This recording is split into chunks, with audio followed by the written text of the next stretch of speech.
Good evening and welcome to Roar of the Lions UK, the podcast where six random guys from around the British Isles get together to talk everything and anything Detroit Lions. My name is Anthony Fitzpatrick. I'm joined this evening by Ryan McCluskey.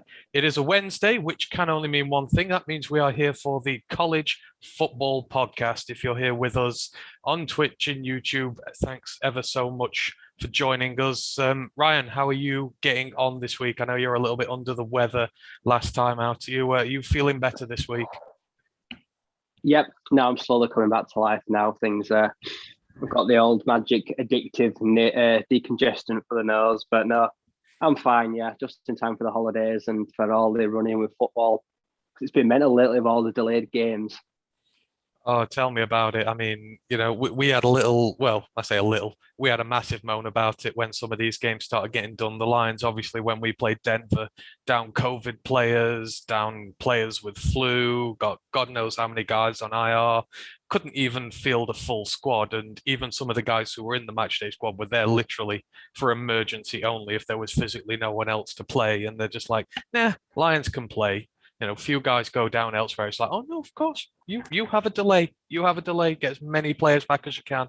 It's frustrating to see double standards like that, but hey ho. These are things we have to move on with. So, yeah, as I said, this is the College Football Podcast. Today, we are going to be taking a look at the latest in the FCS playoff scene. We're down to the semi-finals. There was a battle of the heavyweights and a battle of the outsiders this week. Ryan will tell us about that shortly. We're going to have a look in the transfer portal as well because a lot has been going on in there, especially in relation to quarterbacks. There seems to be new big names going in pretty much every day whilst others find their homes. And then we're going to take a look at the bowl games. There's been 12 played so far. Me and Ryan, if you were on last week, will have seen that we did a pick watch. We picked all the games up till Christmas Day. We'll update you on how we're getting on with those, and then we're going to predict the rest this evening. So, yeah, as I say, we're going to break straight on into the FCS playoffs. So, as I said, this past weekend just gone, we're into the semi-final phase now. We had a battle of the two heavyweights in there and had a battle of the two outside teams who fought through a lot of adversity to get there. I will pass this on to Ryan now. Who's in the final? So, yep, I've been looking at the FCS Championship. So those have now been decided, the two sides. As you mentioned, they were quite lopsided sides of the draw. So in one semi-final, we had the North Dakota State Bison, who were ranked number 2 in the seeding, and my pick, James Madison Dukes, number 3. And on the other side of the draw, you had two unranked sides. You had number 8 Montana State Bobcats, and you had the South Dakota State Jackrabbits. Now, these did not go as planned, I must say. So Montana State in the previous round in the quarterfinals knocked off number 1 Sam Houston State Bearcats for maybe one of the biggest scalps in recent modern playoff history. They've come through quite a tournament. Their first round, as I mentioned, they lost their starting quarterback before their second round game with UT Martin. They managed to come through that. Then they've come through a bit of a gauntlet, so they've managed to get their way here. And to everyone's surprise, they were incredibly comfortable winners. So Tommy Mellett, the backup that taken over, has led them to a 31-17 victory. And it was the Tommy Mellett show. He went 10 of 15 for 233 yards with 2 touchdowns passing, but on the ground also carried the ball a further 34 times for 155 yards, 4.6 yards of carry, and 2 rushing touchdowns himself. So he generated nearly 400 yards of offense just on his own. And this is a guy that wasn't even predicted to potentially start these playoffs. So that is quite a miraculous turnaround for the Bobcats, who were the outsiders as the lowest ranked side coming into this. And they took on a very strong South Dakota State Jackrabbits. Chris Oladican had a very mixed day. He would go 23 of 35 for 315 yards, but just 1 touchdown and 1 interception. Pierre Strong Jr., who is a 2022 potential draft sleeper at running back, 14 touches for 94 yards and a touchdown. And the key man wide receiver was Jackson Yankee, who was the brother of Jaden. They're both wide receivers. He got 6 for 97. So they just could not match any of the firepower whatsoever from the Bobcats, who have now come through UT Martin, the number 1 team in the nation, and a strong South Dakota State Jackrabbits to book a, a miraculous place in the FCS Championship. I cannot believe that I'm saying. I think this may be their first time they've ever made the championship game. So this is pretty groundbreaking when they had to do it from off the back foot before the first game. And if anyone's a neutral out there, they've got to be the side you've got to be rooting for, because it's just such a good story how they've managed to get here. They've not got any flukes. They've had to score some serious points.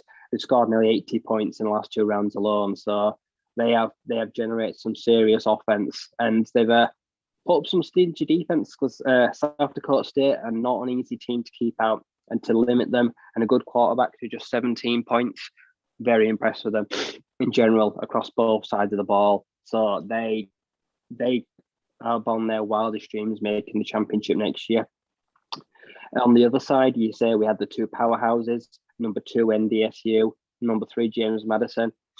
I'm sorry if anyone lost any money, because I have been backing James Madison Dukes the entire way because of their current formal year, but they were taken down, unfortunately, in a close game, I might add, 2014, which you expect from two of the best sides in the nation. We had the quarterback C. Miller for NDSU, 10 of 19, 165 yards and 2 touchdowns, so very efficient on the day. And then their star man was the halfback, Lupke. He had 19 attempts for 110 yards at 5.8 yards a carry, and also 3 receptions for 89 yards and 2 touchdowns. So 200 yards of offense alone himself, 2 scores. And then on the other side, Cole Johnson, one of the star quarterback for James Madison. He struggled, unfortunately.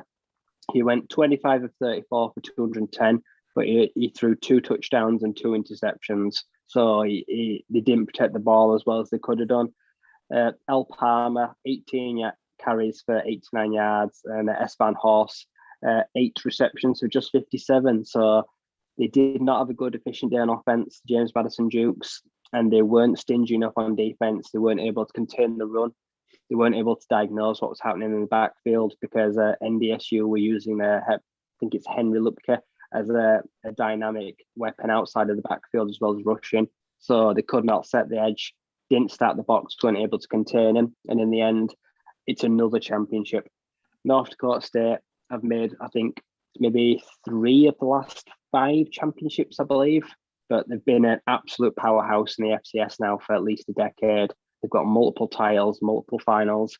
They will be the very, very strong favourites going into Frisco, Texas, I believe is the venue at the end of January, start February. But Montana State, they are totally down credit. If anyone's going to rule them out, you're foolish. It's worth a cheeky tenner. They're still number 8. They've come through an absolute gauntlet to get here, and they've done it with aplomb. So I'd give NDSU the edge, because they've got that credibility. They've got those. They've been there, done that. They've won championships. They've had the great quarterbacks. But if they're not on the day, they will fall to the wayside, just like the other side of their state rivals in Dakota. So it's going to be a very interesting clash of styles. You've got one balanced offense, and you've got a quarterback in Tommy Mellott that likes to run as well as pass. So it's going to be a barnstormer. And I don't think anyone would have predicted these two sides would have been meeting in the final. So it's been a really, really good year for the FCS. And congratulations on the Bobcats for having such a great run. But it's not over yet, and they've still got a hell of a lot of work to do. But they can really count a historic year that they've made it there. But they're coming up against the big boys. So they've got a hell of a job on their hands. But it's not going to be all their own way. I think it will be a very tight game. Absolutely. This is really going to be a case of sort of David versus Goliath in this one. Like you say, North Dakota, 3 finals in 5 years. I thought it was 4 actually, but it's still a lot to be able to get to the championship game 3 times in 5 years. And Montana State, you say, first time been there, the upheaval they've had. But, what a game that's going to be. And that will take place on the 8th of January. So you have a few weeks to wait for that one, but I'm sure it will absolutely be worth the wait. So yeah, thanks for updating us there on the FCS championship scene. Just the one game to go in a few weeks' time, so do keep an eye out for that one. In terms of news this week, not really got that much, so we're going to really skip over that. The only thing I will mention, because obviously we're Detroit fans, we're from Michigan, I'll just give a little shout out to tiny little Ferris State. They play in Division Two of the college scene. That's not really something we cover on here. That's below the FBS and the FCS, but they're based in Grand Rapids in Michigan, and they've just won their first Division Two football championship, small school there. It's been a really good year for the Michigan sides. All of them are in bowl games at least, and obviously the Wolverines are in the FBS playoffs, so it's been a really good year as far as they're concerned. And they've also wrapped up the Division Two football championship. So well done there to Ferris State. What a great achievement for them. Right, so we're going to dive straight on and take a little look in now at the transfer portals. Obviously, when we did the show last week, it was recruitment day. Teams were getting in their recruiting classes for next year. There was a lot going on.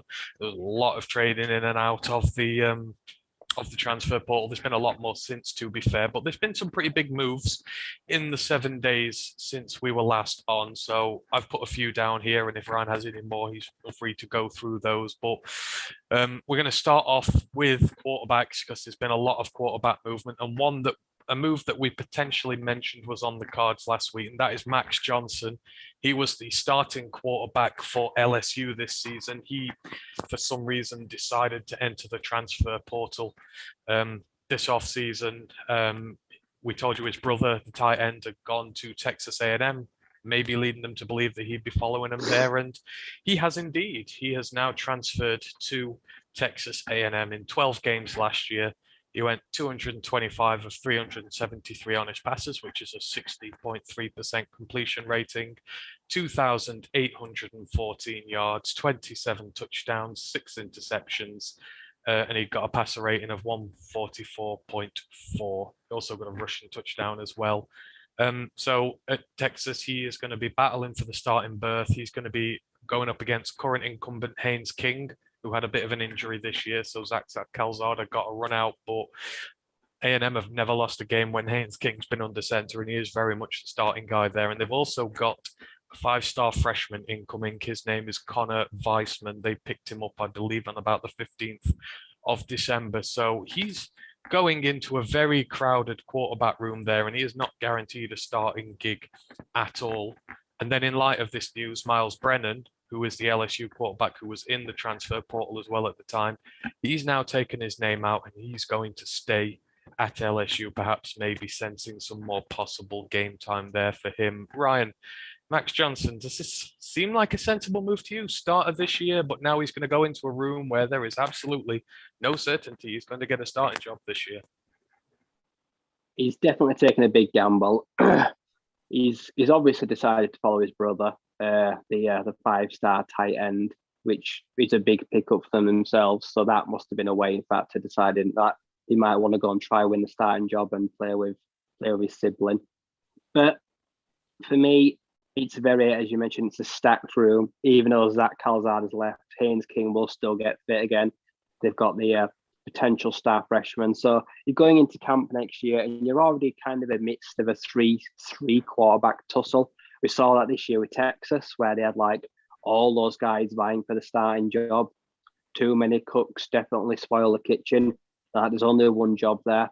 He's not got tons of eligibility left as well. So if it doesn't pan out this year and he sees the field very little, he's probably going to consider it a year wasted.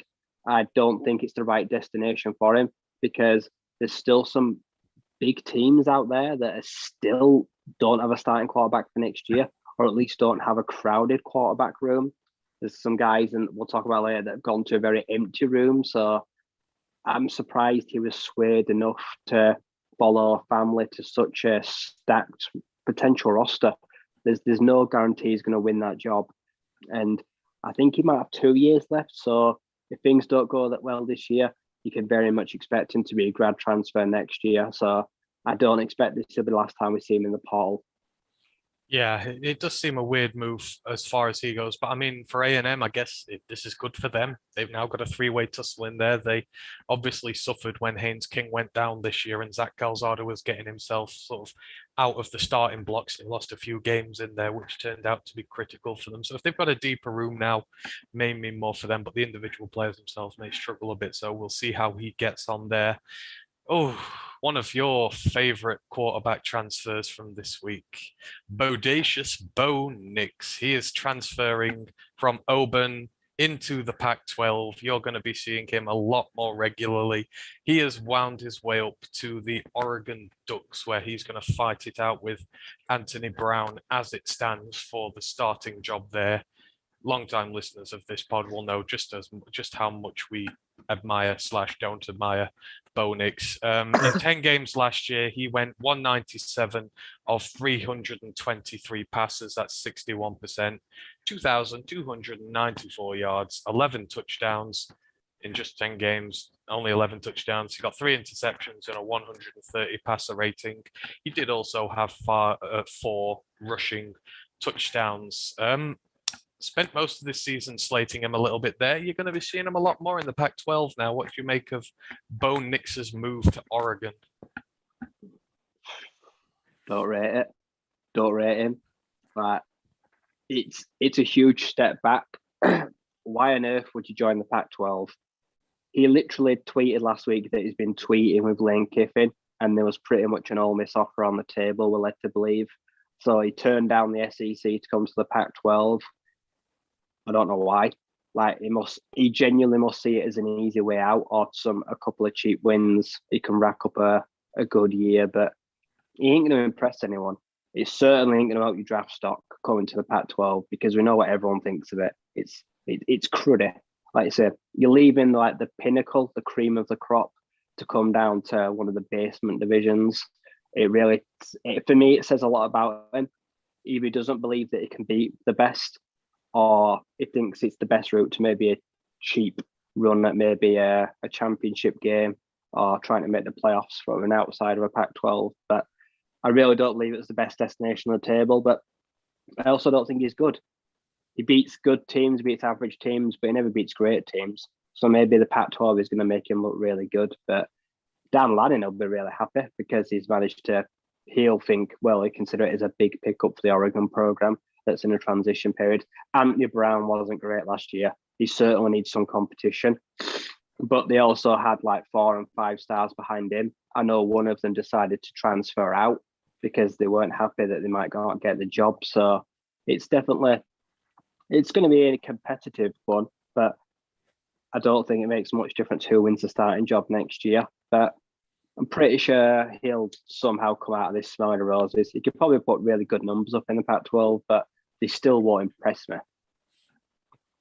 No, to get your respect, I know you have high standards for there, and I'm the same with you. I'm not really sure what this is going to do for him here, but obviously Oregon, they're the big guys in the Pac-12, so under less pressure, I guess, to perform against big teams week in, week out. But interesting to see if he can beat Anthony Brown out or not, because obviously that offense is sort of garnered towards Brown's threat on the ground.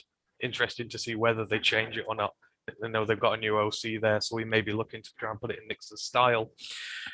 So yeah, we'll see what goes on there. Obviously, if he has turned down Ole Miss, that hopefully might lead to the assumption that maybe one Cameron Ward might be on his way there. That will be good for them, I feel, if they get him rather than Bo Nix. It appears that he's the only guy that's really slated to go there. I'm pretty sure Lane Kiffin loves him. A lot of people on Twitter are generating a lot of speculation. It's only a matter of time. He's got an official offer. He's confirmed that he has received an offer, but he's weighing up his options. It's the biggest job in football still left on the table. And there's very little competition. John Rice Plumlee transitioned from quarterback to wide receiver. I don't know what they're going to do with him next year, if they're going to try and move him back, but he's probably no threat to the starting gig. Arch Manning is yet to make his commitment, but he's not. He's going to be a next year quarterback. So they need a guy for now that's ready to play this year. And they could take one of the best FCS quarterbacks in the nation, and one of the most high-powered offenses, because you're still coming back with James Snoop Connor, Scotty Phillips. You got some good running backs, got some good receivers. I saw they picked up a 4-star receiver today, so they are good to go. So you do not turn down an offer from Ole Miss, because this could be all. Lane Kiffin might be gone next year, so don't wait around. If he makes you an offer, take it. Yeah, I guess the only thing that might put him off is, like you said there, if the shadow of Archie Manning is there and he's going to arrive in a year and he's just going to start playing instantly as soon as he is, might that put him off? I know he does have an offer from Virginia Tech as well, and Braxton Burmeister's just put himself in the portal, so he might know something we don't on that regard. But it's going to be really interesting to see where he lands. Hopefully, it's the biggest gig possible because he's going to be a really good guy at FBS level, I reckon. Moving on, so we've talked about guys transferring into the Pac-12. Now we're talking about one transferring out of the Pac-12. And that is Keaton Slovis, and I'm sure you'll not be sad to see the back of him either. He has transferred from USC, and he has gone to be the heir apparent to Kenny Pickett in Pittsburgh, which is an interesting decision from them, given he's probably in his last year of eligibility now. So this isn't a long-term thing. In 9 games last year, he went 193 of 297, 65% completion rating, 2,153 yards, 11 touchdowns, 8 interceptions, and a 132.7 passer rating.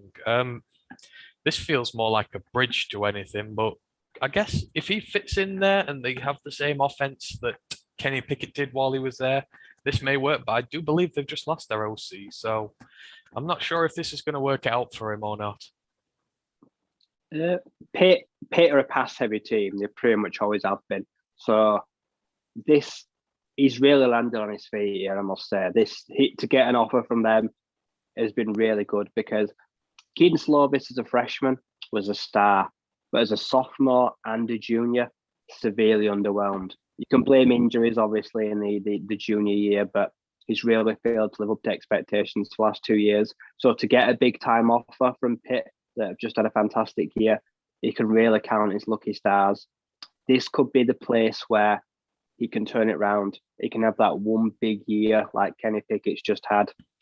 I believe there's going to be still weapons there on the offense because it's a bit air raid. It's not the most efficient running team, but I don't think that bothers him. I think this is the place where maybe it might all come back together. I hope for his sake that he has a healthy year and he can put up some good numbers in this offense. But I guess we'll see. You never know which Slovis you're going to get, but I can't imagine there's anyone right there that's going to challenge him. So he decided to take a job that's pretty much his. So I expect him to beat out who's ever there, but then it's all on him. ACC is going to be competitive next year as well. So, he's going to have to play well for them to be in contention again. So, like I said, potentially a good opportunity for him there, but you just wonder, I guess it depends the next guy they bring in for offensive coordinator. Talking about guys who are experienced, who've gone and got new jobs elsewhere, the first potential starting job for this next one, we were talking about him last week. That's 4-star quarterback prospect Jack Miller. He was at Ohio State. He chose to go there in the midst of that stacked room they had last year, including CJ Stroud and Quinn Ewers. Well, he also decided that he was going to transfer out as well because he didn't want to wait in the logjam of quarterbacks they had. And he's headed to Florida, to the Gators, to replace Emory Jones, who has put his name into the transfer portal. This is an interesting one. Florida in the SEC, this is going to be a good chance for him to show what he can do, but he's going to be under a lot of pressure there. Florida had a rough season, and they'll be expecting bounce back pretty quickly. See, I'm not convinced he'll be out. Is it Anthony Richardson? I believe he's a super dynamic quarterback. I know this kid's a 5-star and he must have been a stud in high school, but saw very limited playing time in that year backing up Stroud. He only threw 5 or 6 passes for 60, 70 yards. So to go off tape is near impossible. So he comes with a big resume from his high school, but it's hard, as you mentioned, to play in Gainesville like Florida. The crowd, they get on your back easy. They will turn on you pretty quickly if things don't go well. Dan Mullen's just seen that. Emory Jones is out, but he's still got a hell of a battle on his hands because when I saw Florida play with Richardson, they looked good on offense. He is a dynamic threat at the quarterback position. So he's luckily he's got eligibility on his side. He's got almost 4 years.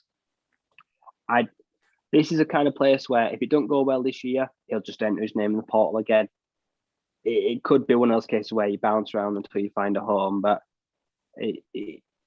it's hard to see him having a fantastic year and making this offense his own because it's a team in transition. It's a team, as you mentioned, under a lot of pressure. They've kind of already got a leader. So he's really got a challenge here to see playing time. It will not be easy to get that job. But if he wins it, let's see what will happen. Because Florida, they're a big team, always score points. They look good against Bama this year, always knocked them off. So when things hum nicely in the offense, they can be a force to be reckoned with. So that is a battle I will be watching to see who takes hold of that team. Yeah, definitely. I mean, I suppose it speaks to his character. He's gone there. He's going to have a battle there, and he's got a lot to do. I know he's had some trouble off the field. I think he had a DUI recently, which he got done for, which is not good. But hopefully he's able to go there and kickstart his career and beat out the backup for Emery Jones. But again, we'll see. Adrian Martinez, Nebraska QB in the Big Ten. He's transferred out. He wanted a new start, and he's gone from the Big Ten to the Big 12. He has landed in Kansas State to battle for the position that has been left by Skylar Thompson. I know Kansas State have a few really promising freshmen in their ranks, so it's not a given that he's going to get the job there. And he didn't really. No, he underwhelmed a bit in Nebraska. Seeing a lot of Nebraska fans, they weren't sold massively on him. He's been there for a few years. He's had his troubles. In 11 games last year, he was 189 of 306, 61.8% passing completion rating, 2,867 yards, 14 touchdowns, 10 interceptions, a passer rating of 149. Got 13 rushing touchdowns, though he is very much the running threat as opposed to maybe through the air. And he's going to a Kansas State side who did pretty decently with Skylar Thompson there. He's going to leave a big hole for them, and these are going to be big boots to fill. What do you make of this one? He's a perennial underperformer. Like, if I remember 2 or 3 years ago, I can't remember who it was, but someone came out and said, like, this guy is a Heisman candidate. He's going to be on like a watch list, a sleeper. Everyone laughed at the guy that said it. And well, it did. It never really happened. Like this guy, as you mentioned, Adrian Martinez, big guy, prototypical build, dual threat, a relatively good rusher. Like he's got some wheels on him when he needs to be. He can hurt you on the ground, but through the air, accuracy isn't there, and he does have a problem with turnovers that's never really gone away. So Nebraska right now, really struggling on Scott Frost. He's done right. He had to get away from that team because they are sinking like a stone and sinking quickly. He's joined a program that's seen some relative success in the last few years. Skylar Thompson had injury issues. He missed a fair bit of playing time in his Wildcat career, but they're a good side. They've got Juice Vaughn, one of the most underrated dual threat running backs in the league, so they can generate offense. If he can have one good year there, he could turn it all around. Is this going to be a place to do it? Well, if you can't do it here, you can't do it anywhere because they're set up pretty well for him. So he's just got to win the job and just keep the turnovers to a minimum. Just work on ball protection, and he might turn out to have a half decent year. Well, he's got a good running back there to work with, and I've said that, and now I've completely forgotten his name, but I do know they have.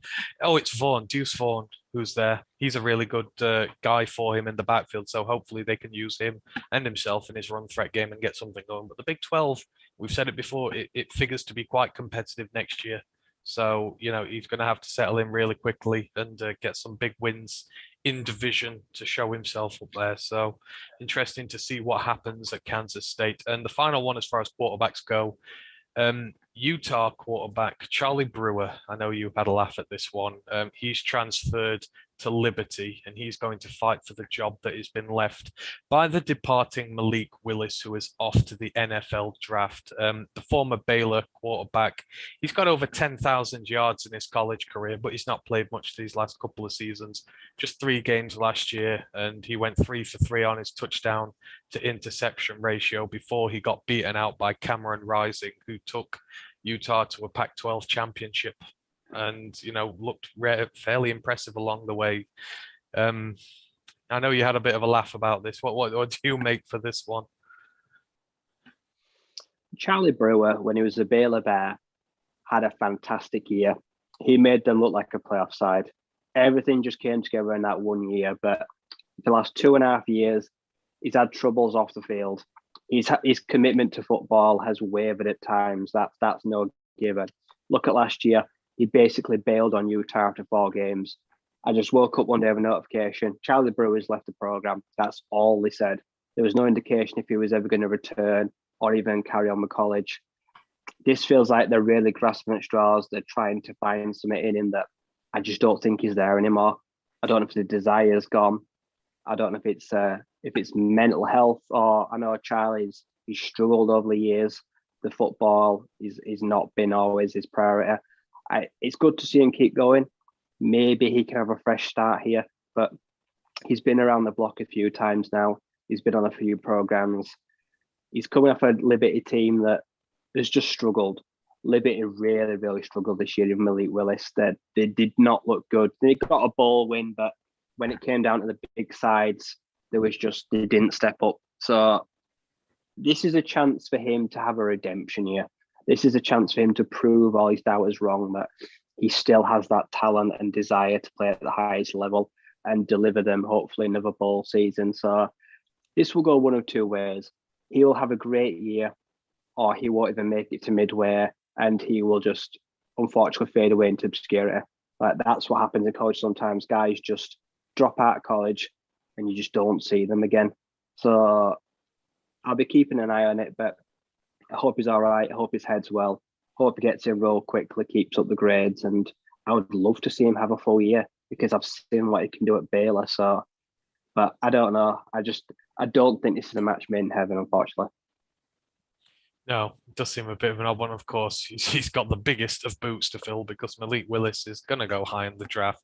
He's done ever so much there for Liberty, and they've really come to national prominence under him. So yeah, no pressure to take over from him. Outside of quarterbacks, probably the biggest one there was this week, and it's a powerhouse just getting even stronger.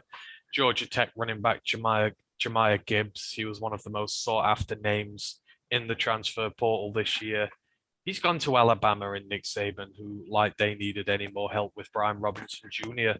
in their backfield. These two are going to link up. I mean, last year he had 746 rushing yards, 465 receiving yards, totaling over 1,200 yards in scrimmage.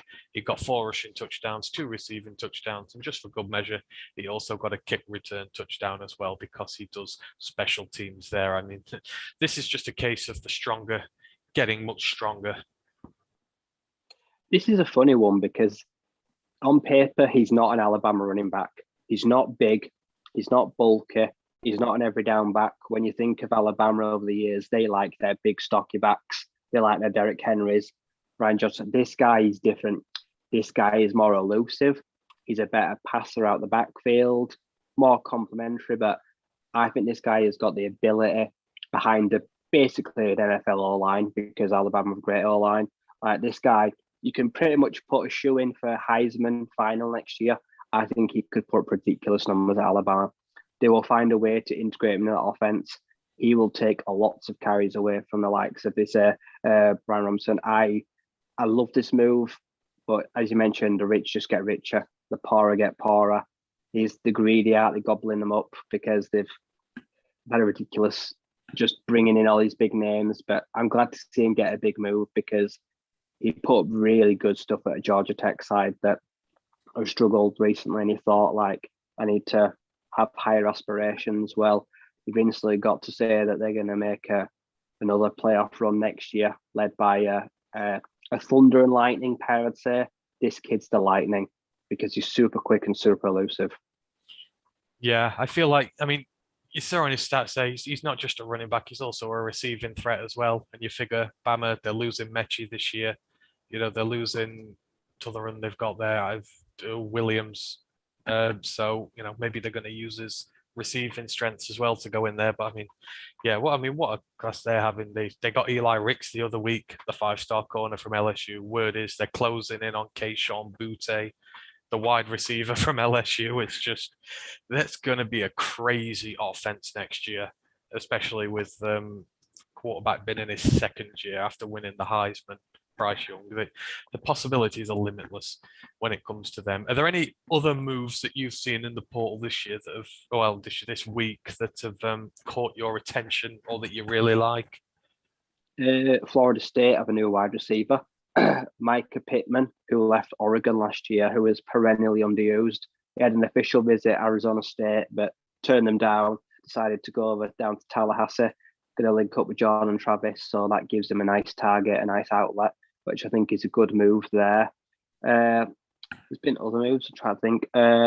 What's his name? Texas A&M.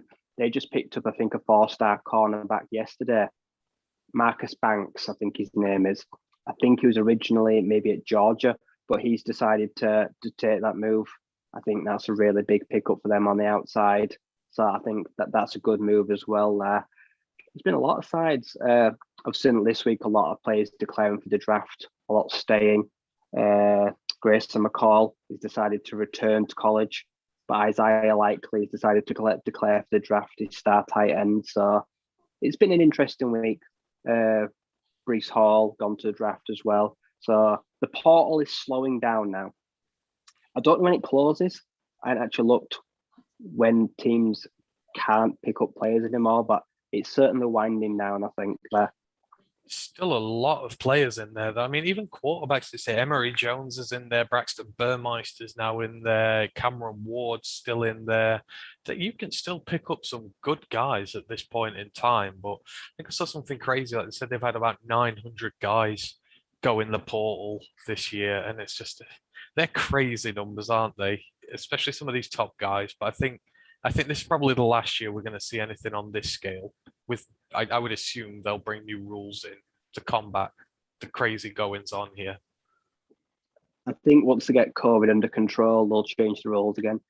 So might still be another 18 months, 2 years before they bring back restrictions. So it wouldn't surprise me to see this crazy again there. But as you mentioned, a lot of those big names now the vacancies are slowing down. You'll expect to see more and more names removing their name, like Miles Brennan.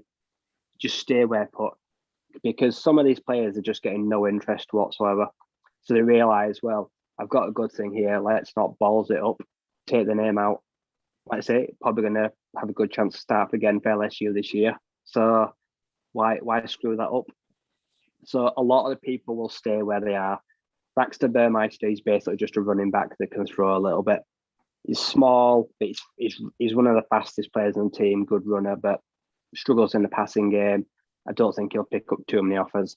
Won't surprise me to see him back again in Blacksburg next year. But yeah, some of these guys, like Emory Jones, who knows where they're going to go, but some of them might have to take a smaller side because there isn't many big meal tickets or gone tickets out there now for jobs. Ole Miss job is the biggest one that's still on the table.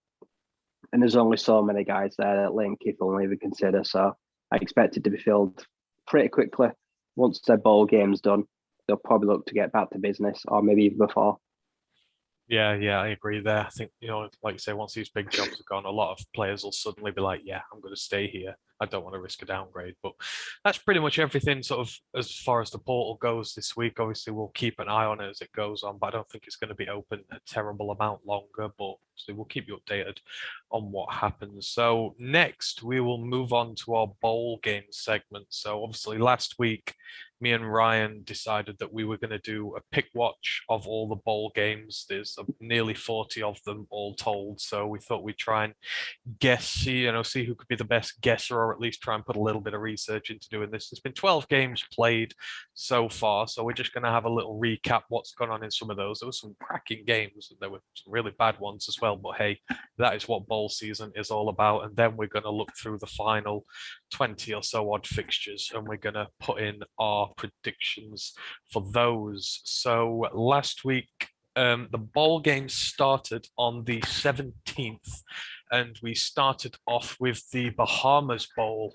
Now, this was played out between Toledo and Middle Tennessee. Toledo, 10.5 favorites for this one. On paper, they're not going to lose. And me and Ryan thought, yeah, we'll just go with the favorites for this one. Despite me liking Middle Tennessee a little bit, their safety, Reed Blankenship, I'm a huge fan of. Thought, yeah, Toledo probably going to win this. Well, Turns out they didn't. And right off the bat, we were both wrong. Middle Tennessee won this game 31-24. They put up 17 points on Toledo in the last quarter to overcome a fairly sizable deficit and bring this one home. Both teams did pretty well on offense on either side of the ball. On Toledo's side, DeQuan Finn, he threw for 212 yards, 2 touchdowns, and an interception. Brian Kobach at running back went 18 for 126 at 7 yards a carry. And Finn, the quarterback, went 12 for 83 with a rushing touchdown. And then in the receiving game, Matt Landers went 4 for 137 with a touchdown. And then defensive back Nate Givnan on defense managed to get a couple of sacks in as well, but there wasn't a great deal going apart from that. On the Middle Tennessee side, Nicholas Fatiato, the quarterback, he went for 270 yards, 2 touchdowns. And in the running game, Frank Peasant, 64 yards and a touchdown. Mike DiLielio, 44 yards and a touchdown.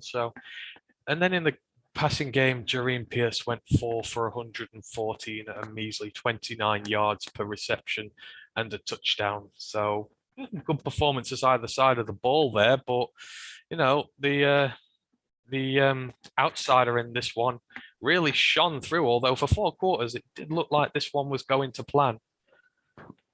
Yeah, this was one of those teams where the last teams to get the ball were going to win. As you mentioned, it was the multiple possessions in the final quarter that helped Middle Tennessee get up the line.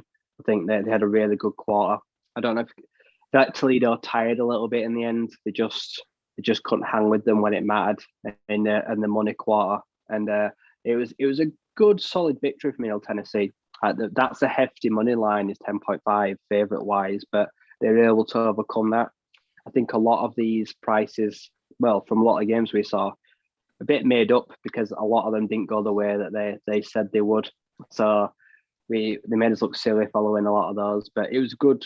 It was a good game. Like I said, it was two competitive sides, a good, decent offering of offense, and I think it was an enjoyable game to watch. It started out the bowl season pretty well. Yeah, I mean, yeah, I think you're right there. Some good offense on both sides, but Middle Tennessee, that secondary of theirs, special Blankenship in there, is pretty good. And it did, I think Gregory Great, is it the other safety in there? They're both intriguing safety prospects, Blankenship this year especially. So, good on them, but they won it off. And me and Ryan both started off with a loss in that one. Next one up, whew, boy, did we nearly have a huge upset that we didn't see coming. The second game on the 17th was the Cure Bowl, and that took place between Coastal Carolina, Grayson McCall at their head, and Northern Illinois, who have just had a wonderful season, resulting in a championship victory just the other week. Coastal Carolina were 10-point favorites for this one, but boy, oh boy, did they nearly lose. This one finished 47-41 to Coastal Carolina, but I mean, Northern Illinois lost this one themselves. They turned the ball over late in the game, I believe. If I remember rightly from watching this, I stayed up very late to watch this entire game. They turned it over on downs late on, riskily in their own half of the pitch, and Coastal Carolina took advantage, went straight down the other end and put a touchdown in and gave themselves some daylight. But they really struggled with Northern Illinois in this one, and particularly in the run game. Now, on Northern Illinois' side, Rocky Lombardi, the quarterback, he only threw for 181 yards and 2 touchdowns. But the run game, they absolutely wrecked Coastal Carolina. Javon Ducker had a wonderful game, 24 carries, 146 yards. Unfortunately, didn't get a touchdown, but he was rumbling along at 6 yards per carry. Ontario Brown, he went 12 carries, 105 yards, nearly 9 yards per carry, and a touchdown. And Rocky Lombardi, he went for 66 yards, at about 8 yards a carry and a touchdown. And Clint Ratkovich also got a rushing touchdown in that one as well. Cole Tucker and Miles Joyner also got touchdowns in the receiving game for them. For Coastal Carolina, well, they relied a lot on Grayson and his arm here. He went 22 of 30, 315 yards and 4 touchdowns. He was ably assisted by his running back, Braden Bennett. I mean, God, 6 for 108 at an average of 18 yards per carry and 2 touchdowns. This was a very run-friendly game. Shamari Jones got 8 for 52 at 6.5 yards per carry, and McCall rushed 10 times for 40 yards. Isaiah Likely, Ryan mentioned him there. He's off to the draft. He's one of the best tight end prospects going, and as a luxury pick, I would love the Lions to pick him as tight end too. He got 7 receptions for 96 yards and 2 touchdowns, and their star wide receiver, Javon Hiley, he got 7 receptions for 94 yards. He was a threat there. Braden Bennett got himself a receiving touchdown as well. I mean, good God, this was close to a huge upset in this one. Coastal Carolina were behind their A game for a long time. Northern Illinois just kept running and running and running and putting points up the board. And Coastal really had to fight their way back into this one. And if not for that mistake by Illinois, they could have lost this. Yeah, they were lucky. This was a game that was pretty much all offense, very little defense. As you mentioned, clash of styles. You've got Grayson McCall that's able to beat you through the air. And then you've got a multifaceted 3-4 back set from Northern Illinois. You've got the likes of Ducker, who I believe entered the portal today after a fantastic year. Had almost 1,400 rushing yards a season. Really good all-down back. And you've got Clint Ratkovich, who I've seen before. He's like a bowling ball. He's this huge man. Like, he does the short damage and the goal line stuff. So don't get too many carries, but he's effective round in that area. Great offense. We saw this Rocky Lombardi is able to do it on both sides of the ball, both passing and rushing. Did it against the championship game against Kent State. Like I say, he was able to get it done on the ground as well. Bit of ground and pound. That's how they like to run the ball. And in the end, they just kept wearing them down. That the middle of that defensive line really struggled. The linebackers at second level, they run the ball on them really well, did the Huskies. And in the end, I think they just ran out of steam. Someone said in their Discord that they're a team that never really punts. They kind of just go for it. Like I say, they were in their own half, so they were forced to really go for it. But because they're so run heavy, don't mean the defense is always honest. So when they do need to pick up chunk plays quickly, they're not always the best at converting in that sense. So they're kind of an easy team to stop when you get them behind the chains, when you know what they want to do. And they fell short, but Coastal Carolina can count themselves really lucky in this game because they were not at the races for at least most of the first half. They only kicked into gear late and they really saved themselves, as what I mentioned, would have been one of the bigger upsets on the day. Maybe why Grayson McCall has decided to return at college. Maybe he wasn't happy with how it went, how the end of the season went, and I think he's still chasing that perfect 12-0.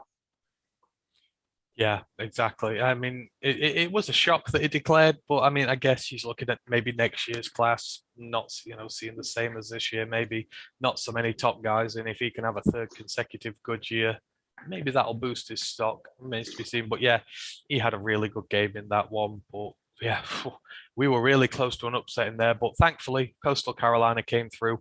We both guessed correctly. We went to 1-1.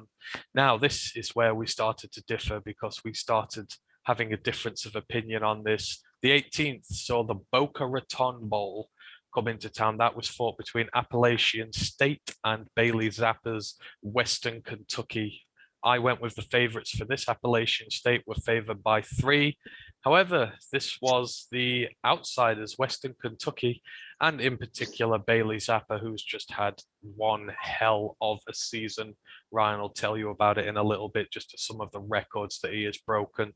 This was a high scorer as well. This finished 59-38 in Western Kentucky's favor. So 21-point differential when they were 3-point underdogs. I mean, some of the scores in this, Bailey Zappa, 33 of 47, 422 yards and 6 touchdowns. I mean, once again, just putting an absolute load on his shoulder. But thankfully for him, unlike the championship game a few weeks back, they actually managed to find a run game within this time. Because if you remember, back in the championship game, he threw for nearly 600 yards, but I think they got about 50 yards rushing on the day, which just didn't help him. But they did a lot better today. On that day, Noah Whittington, he had 7 carries for 150 yards and a touchdown. That's 21.5 yards per carry. And Kai Robichaud, he went 11 for 67 and a touchdown, helping him out there. But it was the receivers, obviously, whose eyes were on this one. Jareth Stearns, the standout guy, 13 receptions, 184 yards at 14 yards per reception, 3 touchdowns. And Mitchell Tinsley, he got 7 for 103 and 2 touchdowns there. I mean, the defense did well as well. They got about 6 sacks between them. They got a couple of interceptions as well, which managed to keep Appalachian at bay. On their side, Chase Bryce had an all right game, 15 of 23 receptions, 317 yards. Oh God, that's a lot for 15 completions. 4 touchdowns and an interception. His backup, Jacob Huseman, also threw a pick. Run game, they did all right. Cameron Peoples, 13 carries, 101 yards. Daytrick Harrington, 12 carries, 71 yards. Anderson Castle, 6 carries, 54 yards and a touchdown. Nate Knoll, 3 carries, 50 yards. So, they did the best to help out. And then in the receiving game, Christian Wells, he led the way. 4 receptions, 86 yards and a touchdown, and Jalen Virgil got 3 for 75 and a touchdown. But I mean, this was all about Bailey Zappa. He's broken so many records this year. He's just put himself in the best possible position he could for the draft. I believe he's declaring, what a season. The statistically the greatest season ever by a quarterback in the history since stats were recorded. He broke the record for passing yards in a year, which was held by, oh God, I've forgotten his name. It's an Oregon State quarterback, I think, from 2003. So he finished the year with, I think he fell just short or got to 6,000 passing yards, which has never, ever been done. So he holds that record now in a single season passing record. The big one, though, Joe Burrow. Joe Burrow passed for 60 touchdowns 2 years ago when he won the national championship. He leveled that at 60. He passed it with 61 and he finished with 62. So in a 13-game season, 6,000 passing yards and 62 passing touchdowns. Phenomenal. Like, those statistically may not happen again for maybe a decade or two. It's going to take some ridiculous effort to beat that. This guy has shot up draft boards. You could see this kid go as well as high as maybe the 4th round this year now. And not to mention his partner in crime, Jeff Stearns, who also finished as the receiving yard lead this season with just over 1,400 yards. I believe he declared for the draft 2 days ago, so he's made his decision already. Really good, like slots receiver, maybe a work outside the next level. Those two have just been lighting up teams all season. As you mentioned, Chase Bryce had a good game, but they just scored too quickly to Western Kentucky. The defense was ravenous. They got the sacks, they got off the field. And then when you get the ball back, they need like one play to score. They'll just bomb it 60 yards for a touchdown. They don't leave any time for the defense or anyone to catch their breath because they hit you instantly. It's got to be one of the biggest big play offenses I've ever seen because they just bombard you through the air. And they also mentioned that run game that was missing in the title game. They'd have found it in the title game. They'd have won the championship too, but they weren't able to complement on that day. But in this game, everything went right. They even managed to stagnate a decent Appalachian State offense. But it was a proper heavyweight showdown between quarterbacks, but super fun to watch. And they minimized the mistakes, also of explosive plays on the offense. So couldn't think of a better way for them to end their season and for him to end his career. Exactly. It's going to be really interesting to see who takes a punt on him in the draft. Obviously, even with that magnificent season, there's a lot of development that needs to be done with him, but for sure, somebody's going to take a punt. Just remains to be seen who and when. And with that, Ryan took a 2-1 lead on the 18th. So yeah, I was behind at this point. The next game up was the Celebration Bowl, and one team in this, well, beforehand was celebrating. This was fought between South Carolina State and Jackson State. Obviously, this was coming on the back of the huge news that Jackson State had flipped #1 commit for next year, Travis Hunter, away from Florida State, and had got him to commit to them. That was an absolutely huge signing for them, and they were going into this bowl game and you thought, would they be able to put a statement win out there to show him, yeah, you've made the right decision to come here? No, they didn't. Me and Ryan picked them in this. They were 10-point favorites, but South Carolina State came in and blew them out 31-10, in which was not a very close game. at all. South Carolina, they were led by their receiver Shaquan Davis, 95 yards, 5 receptions. He got himself 3 touchdowns on the day. A very good day for him. But on Jackson State side, they kept turning the ball over. Sheeda Sanders, their quarterback, he threw a couple of picks. There was no run game whatsoever. They couldn't get anything going in the receiving game. This was a very disappointing way for them to introduce themselves to their new number one guy. This could be detrimental. That is not what you want to show one of your new commits, because there's times I don't know if he's signed a letter of intent or if he's a verbal or full commit, yeah, but there's still time to lose players. Like, you've got this historic flip, like, don't blow it so quickly. This is not a good advertisement for Deion Sanders in this program, because it's took like a team that won 3-4 games, turned him into an 11 on one side. You think, oh, they're going to end the season on a high. They're going to wrap up their bowl game. But the big occasion was just too big for them. Fell completely flat on their faces in all aspects side of the ball. As you mentioned, defense, leaky. Basically, the floodgates opened and they couldn't get them shut. Turned the ball over too many times, weren't able to come back and generate any real offense or sustain any drives. So couldn't have ended their season any worse, really. 10 points favourite, but they got blown out completely. So really big upset, but what a great way for South Carolina State 10 there, yeah. I'd say got the big ball everyone was watching, and they certainly put on a hell of a show. So fair play to them. Yep. One team's misfortune is another team's opportunity, and South Carolina State certainly did that. Well done to them on winning the Celebration Bowl. So that kept us at 2-1 to you in the predictions up until then. Next up, we had the New Mexico Bowl. This one was fought between Fresno State, who were 11.5-point favorites for this, against the UTEP Miners.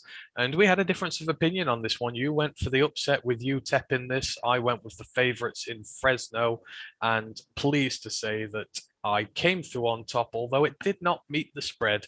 This one finished 31-24 in favor of Fresno State. So they had a decent time to end the year. Jake Hayner, he threw for 286 yards and a touchdown. But this was really the Jordan Mims show. In the rushing game, he had 29 carries, 165 yards and 2 touchdowns. And in the receiving game, he had 5 receptions for 71 yards and another touchdown. So just the 236 scrimmage yards and 3 touchdowns on the day for him. UTEP not really able to get much going in the run game. Gavin Hardison, the quarterback, he was 252 yards, a touchdown and an interception on the day. Their receiver, Trent Thompson, was able to get himself a couple of touchdowns. But Jake Hayner taking his name out the portal, coming back, winning the bowl game for them. It's been an all right year, all right end to the season for Fresno State. It went 10-3 in the regular season. Yeah, they didn't defend or were in the title picture, but to say they lost their head coach, almost lost the quarterback, it actually went really well. I underestimated how focused Hayner would be. I thought his head would have been elsewhere looking to next season. I wasn't even sure he'd play in the ball game even when he took his name out of the portal, but he put on a decent spread. Like you say, he wasn't spectacular in this game, which he has been all year, but UTEP hung around for a while, but in the end, they just got flicked off the coattails, just couldn't get any sort of momentum. They always seemed to be chasing the tails, just tried to make it a respectable scoreline. So, like I say, it was a good win to round out a good year. Let's see what they can do next year with a reasonably do front office. So things will be very different next year, I think, Fresno State. Absolutely. But with Hayner at the helm, things will probably look on the better side for them rather than the worse. So we'll see what happens. But with that brought us back to 2 apiece. Moving on now, the Independence Bowl, that was fought between BYU and UAB, and I was incredibly proud of this one. BYU, they were 7-point favorites for this, but I watched UAB this year because I watched them play Liberty. I watched them play against UTEP as well, and they looked a decent side, and I didn't think they were going to be slouches in this, and they actually came through and won this one. Ryan picked BYU. I picked the University of Alabama in Birmingham, and they won 31-28, in which was a very tightly contested contest, which was decided very late on in this one. On BYU side, obviously their standout guy, it has been and always has been Tyler Alicia, the running back this season. He had another cracking game, 27 carries, 192 yards, 3 touchdowns because, he's just an absolute beast, and it's going to be interesting to see what happens with him. But on UAB side, Dylan Hopkins had a very respectable day at quarterback. He went 19 of 23, really accurate with his throw in, 189 yards, 3 touchdowns, 1 interception. On their rushing side, well, Alicia did well. So did their guy, Dwayne McBride, 28 carries, 183 yards and a touchdown. And Garrett Prince managed to get himself a couple of touchdowns in this. I watched this. This was a really fun game. And, UAB, fair credit to them. They managed to pull this one out of the bag despite being resounding outsiders for this game, and it's a bit of a bad loss. It's a bit of it'll leave a bit of a sour taste in BYU's mouth to end their year. Yeah, BYU will be upset because after a year they've had this is a game they should be winning, but the conditions were not good. I saw that it was tough. They fumbled the ball a few times. There was a fumble later in the game that really decided the factor. I knew BYU were going to lose though. They were 14-0 down very quickly. And I felt at that point they were never getting back in this. They had their backup quarterback in, Jaron Hall, didn't even play the game. It was decided the coach held him out, said he'd only play him as an emergency. So they were already kind of struggling in that sense. Gunnar Romney, the backup, was in. They never really got anything going. They just fell too behind until they decided to finally wake up and try to do something. They got level, but they kind of were always just playing catch up in this game until later on where they finally wrestled back some momentum, but some very costly turnovers. I think they really hurt them on the day. Coughed up the ball a few times on the ground, which helped a team that in UAB, they were clinical. They got points off of turnovers. They were good in the red zone, and they handled the occasion and the conditions better. So they fully deserved the win. But BYU, they went 5-0 against the Pac-12. You'd expect them to beat a UAB side, but just could not muster themselves up, even though they were fairly depleted. But like I said, the backup just didn't cover himself in glory. No, he didn't. And, it's a shame for them to end the year. But yeah, fair play to UAB. Great way to end their season. And with that, I went up 3-2 in the predictions. Moving on now to the Lending Tree Bowl. This was Liberty facing off against Eastern Michigan, the first Michigan side to come up in these bowl games. I took the favorites in this because, Malik Willis on his day can beat anyone. Ryan took Eastern Michigan, hoping for the upset because Liberty did end on a 3-game skid towards the end of the year, and Willis is on his way to the draft. We wondered what side would turn up, but in the end, this turned into a pretty clinical blowout. Liberty won 56 points to 20. They put up, over 30 on them in the first half, and it was pretty much done and dusted. Then they put up a further 16 points to nothing in the third. And after that, it was really just a procession. Malik Willis, he had a good game, 231 yards, 3 touchdowns, no picks thrown, which is good to him. And he also rushed for 58 yards and a couple of rushing touchdowns. So he had a very good game there. TJ Green went 88 for 1, and Shedro Lewis went 72 yards on the ground for Liberty as they managed to really get that going. And then, sort of shared the touchdowns all over the place. 4 different guys were able to get them there. On Eastern Michigan side, Ben Bryant, the quarterback, he threw for 200 yards and a pick. And in the rushing game, they weren't really able to get a huge amount going. Samson Evans got 52 yards and a touchdown there. But this was golfing quality there. And Malik Willis gets to leave Liberty after a few, I'd say, successful years. This one's not been the best, but the program's certainly grown under him. And, this is a nice way for him to end his tenure there and head off to the draft. It was nice numbers. I wasn't impressed by it whatsoever because he was just bullying a crap side. So he I think the ceilings there, these inflated. His numbers will look massively overrated, but he did what he had to do against Eastern Washington. They were terrible. They were never in this from day one. They looked like chalk and cheese boy men. I thought that Liberty would struggle because they've had a terrible end to year. So I thought I'd take a punt. But in the end, at least they were clinical, Liberty, and putting a side away. So that's all you can really ask of them. You can not get tripped up at the end. Yeah, exactly. Like I say, it's good for Eastern Michigan to get the day out at the bowl. They've had a decent season, all told, but yeah, on the day, it just didn't go right for them. So after that, the Lending Tree Bowl, I was up 4-2 on these guesses. Next up, we had the LA Bowl. This was Oregon State, who was 7-point favorites, facing off against Utah State, and once again we had a differing of opinions. Um, Ryan went with Oregon State, obviously been the favorites there. They've got a sturdy defense. They've done well. I took Utah on a bit of a flyer, mainly because of their performance in their championship game against San Diego State, I believe, where they just absolutely blew them away, despite being outsiders and that. And as it turns out, Utah State did cause another upset on the day. They started off slow. They went 10-0 down early, but they came back and they ended up winning 24-13. Wasn't the best of days for Oregon State. It looked like they'd just run out of, oh no, Oregon State, yeah. They finished 7-6 on the year, but they had a slow day. Chance Nolan, 263 yards and an interception. Not much going on there. But on Utah State side, they were good on both sides of the ball. Cooper Lagos, their quarterback, 171 yards, 2 touchdowns, did throw a pick. Calvin Tyler Jr., 26 carries, 120 yards, and a touchdown for him.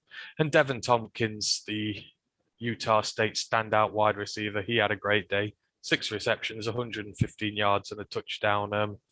Utah State ending the year on a high. Good season for them overall, finishing 11-3, winning the title, winning a bowl game. Yeah, it couldn't have gone much better for them. As you mentioned, they blew away their bowl game. They knocked off that the number 19, 11-1 San Diego State. They were really good. Oregon State, so disappointing in them. They really were poor in this bowl game. As you mentioned, 10-0 up, and then that was kind of it. They kind of just stopped. They took their foot off the gas completely. They only scored 3 more points in the game after a good year where they were competitive in the Pac-12 and they expect a better showing. So they really let themselves down in this game. They were favourites. They should have played like favourites, but they just kind of wilted. Like, that's not how you want to end your year. They just fell flat on their faces. So I hope they look themselves in the mirror, they got back to change rooms, and they've been really frustrated themselves because they were just never in that game other than after like the first 5 or 10 minutes. After that, it was just one-way traffic completely, and they never really got back into it. So really a bad end to their year, unfortunately. Yeah, but a good end for Utah State. So well done to them in their victory in the LA Bowl. And with that, I moved to a 5-2 lead, but that is where the good news stops for me. Next up, should quickly go through these. So we had the New Orleans Bowl. That was the Louisiana Raging Cajuns playing against Marshall. They were only 4.5-point favorites for this one, which me and Ryan both thought was incredibly low, comparing the disparity of the opposition, and that turned out to be the case. They won this one 36-21. We both guessed it right. The score moved on to 6-3. And then in the Myrtle Beach Bowl, this is on the 20th, that was played, Tulsa, who were 9.5-point favorites over Old Dominion. We both picked the favorites again in this Tulsa. They came through. We moved to 7-4. Did you watch either of those? Was there much to take away? I think these were 2 games that really, you kind of knew the winner before they really started.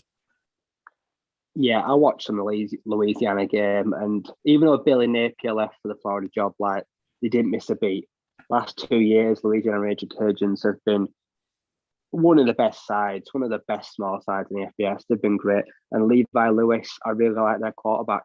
He looks really talented. He's good on the ground. He's got a big, nice, wiry frame, got a nice release.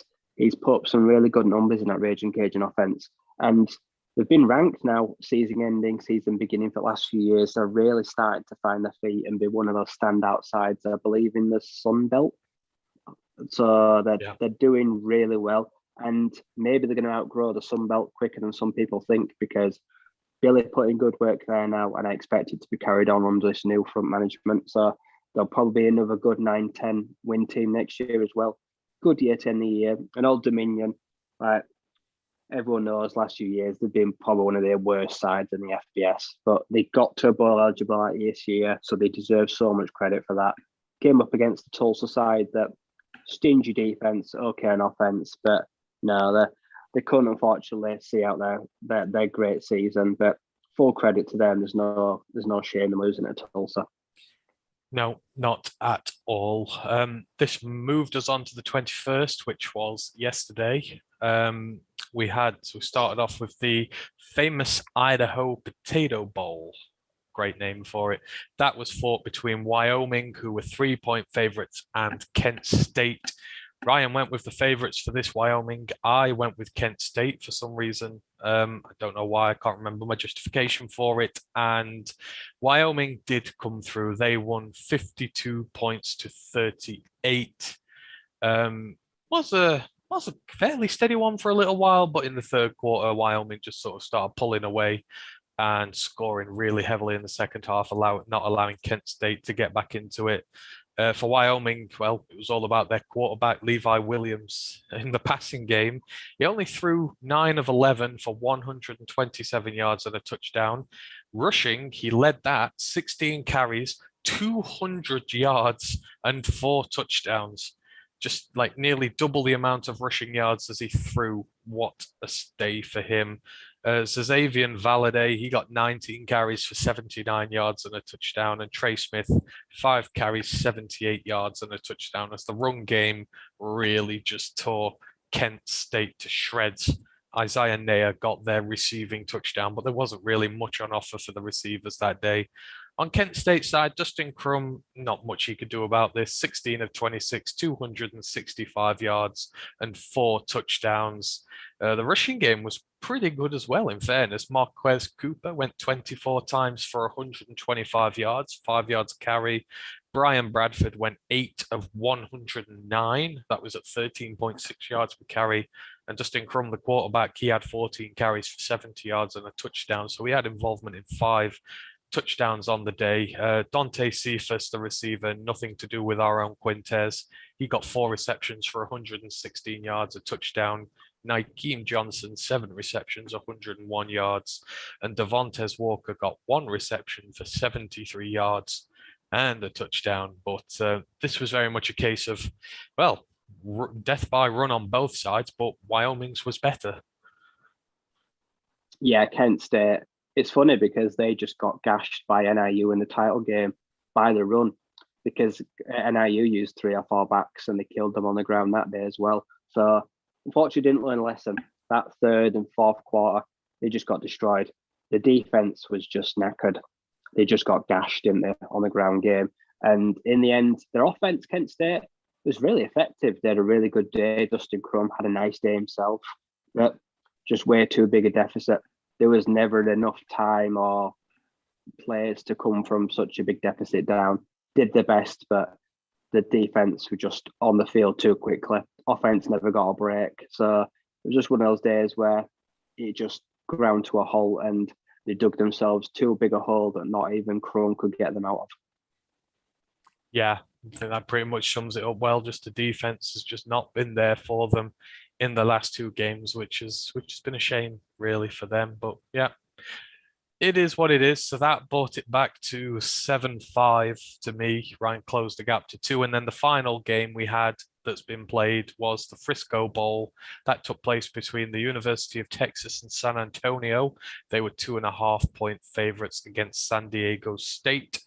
I went with the favorites because I've watched a lot of UTSA this year and was quite confident they'd be able to get the job done. Ryan went with San Diego State, and his bet on the outsiders came through as they won 38 points to 24. Now, who was it in this one now who had I watched this one and there was a receiver on there. That's a Jesse Matthews with the San Diego State receiver. He had one hell of a game. First of all, their quarterback, Lucas Johnson, he went 333 yards and 3 touchdowns. He had an absolutely immaculate day. Greg Bell on the ground went for 101 yards and a touchdown, ably supporting them in the run game. But Jesse Matthews, 11 receptions, 175 yards, 2 touchdowns. some of the catches he made were absolutely unreal. I mean, in certain situations, the coverage was perfect. Literally could not have been any better, and he was somehow able to snag balls out the air. Just some of them, you have to go and watch him. Jesse Matthews had himself one hell of a day there. On Utz's side, Frank Harris, their quarterback, 271 yards, 2 touchdowns, an interception, which was very costly in the end, turning the ball over in the wrong end of the field, allowing San Diego State to make some room between them. Brendan Brady, the running back, 76 yards and a touchdown. Obviously, no Sincere McCormack in this one. He is getting ready for the draft, and that did affect them on the day. Receiving wise, Zachary Franklin, 8 for 89 and a touchdown, and Decorian Clark, 6 for 72 and a touchdown. But offensively, San Diego State, they played a perfect game in this one, and Utsa could not keep up. Nope, as you said it, no Sincere McCormack. That killed them.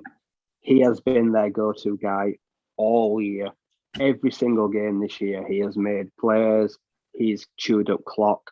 He has run through and over defenders. He has been the heart and soul of that offense. But as you mentioned, didn't think it was worth it risking himself for a bowl game. He's now preparing for draft stock where he's going to be maybe a top 4 or 5 by next year. Understood he came in that to reproduce what he's done is very difficult. And as you mentioned, San Diego State, just good, solid offense. Receiver made some great plays to move the chains when was required. A costly red zone interception in their own half, which is criminal, which you can never do. And that was a big answer because, as you mentioned, Utah State blew them out in the bowl game. So to get a bit of retribution in a bowl game and take down a slim favourite, it will make them feel a bit better about the end of the year. But it was a closer contested game, but I feel like personnel in the end probably went a big way to deciding it because they didn't have their X factor. Did UTSA, unfortunately, who end their season on a few losses. Actually, they really did run out of steam in the end. Yeah, I think they're going to be kicking themselves after going on 11-0 to start the season to lose a game. I know they won their conference game, but still to lose the bowl one as well must sting a little bit for them. But they lost their top guy. Quite a few teams have lost big guys for this, so just part of bowl season and what happens. So that ended up Ryan's closed the gap to 1 now. So after 12 games, I'm winning 7-6, but it's very, very close so far, and there are a lot of games to go. We did all the games up to Christmas, so there's 5 more that we've picked for, but we have both picked the same team for all 5 of those. So we're going to move on now to the rest of the games, and we're going to put in our predictions for these, and then we're going to see what happens. So obviously we're starting on the 27th of December. We're starting with the Quick Lane Bowl. God knows where they come up with some of these names. This is taking place between Western Michigan and the Nevada Wolfpack. And Western Michigan are 5.5-point favorites for this one. Now, Nevada, they're going to have no Carson Strong. They've got no Cole Turner, their star tight end. Still don't know whether Romeo Doubs, the star wide receiver, is going to play yet. Obviously, they've had a change at head coach. Their offense has taken a big blow to this one, which might explain the line in Michigan's favor. Where are we going in this one? Western Michigan, or can Nevada still pull it out the bag even without some of these big offensive guys missing?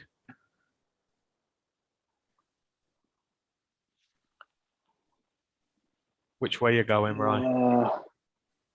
It's hard because I like Western Michigan and Caleb Ellaby, good quarterback. There's so many questions about who's going to play for Nevada that I'm going to take Nevada. I don't, even if all the backups play, I feel like there's an upset to be had there. Like I don't know who's going to line up, who isn't, but I feel like they can be a high-powered offense whoever lines up there. Oh, see, I've gone the other way. I've put Western for this, and this is coming from a guy who's watched Carson Strong all year. I mean, I just think, especially if Doubs ain't playing, there's a lot of question marks to be had there. I still think Nevada are the better team, but Western Michigan have, in their fairness, been pretty good this year themselves. So I'm going to go with the favorite. Ryan's not going with the favorite, so we'll see there. He might be able to level it up if Nevada win that one. The next up, we've got the Military Bowl. This is Boston College, who are 3-point favorites, playing against East Carolina. I am going to put my hat down for Boston College for this one. What about you, Ryan?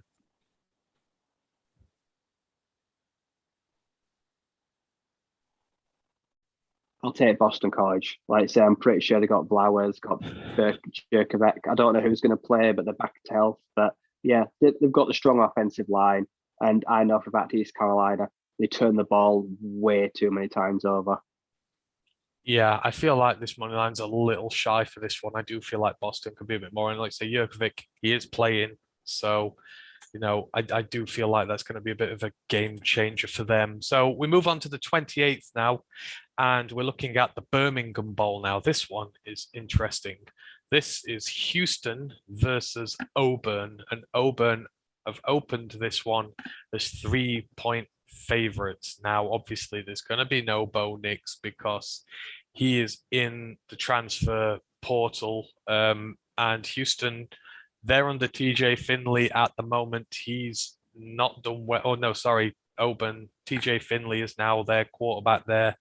They're struggling to pass the ball, and Houston have a really good pass defense. So they're going to have to somehow try and run it on them. And Houston themselves, they have a really decent offense. We've seen that this year, and I do believe Clayton Tune will be playing in this one. Where are we going here? Houston, Auburn 3-point favorites. No, I'm taking Houston. I think Auburn could be without Smoke Monday, Roger McCreary. They both might say it out because they're going to the draft. So at least one of them might not play. As you mentioned, Bo Nix has gone. Tank Bigsby is due to stay, but I don't know if he's fit enough. Like, there's a lot of questions. And Houston are coming off a good championship game. Like I say, they've got some really good weapons. I think the money line is flattering Auburn very much. I agree. I saw this instantly and I said Houston. I think they're going to win it, and I think they're going to win it comfortably. So we're both going to go Houston there. Now the next one is a really, really interesting fixture. This is the First Responder Bowl. Now you have two completely contrasting styles of football here. You have Air Force with their services triple option offense. They run the ball on you, and they run the ball on you hard against Louisville, the Cardinals, who also themselves can run the ball pretty well, but they also have a bit of air raid about them, and they will hit you through the air as much as they will on the ground. Now, putting into effect in this, Air Force's defense has been really good this year. Louisville struggle to defend against the run big time, which is Air Force's modus operandi here. Louisville open as 1.5 favorites, but oof, I think this is going to be incredibly hard to call for. I mean, for me, I'm actually going to go with the services team. I'm going to say Air Force are just going to ram it down their throat, and Louisville have struggled to stop the run. And I just see the Air Force defense been disciplined enough to keep that score down. What are you thinking for this one, right? This could sneakily be a good game. This could. Yeah, Air Force all the way. Malik Cunningham is going to get shut down, and everyone knows how much I like him and that offense. But Air Force defense is too stingy.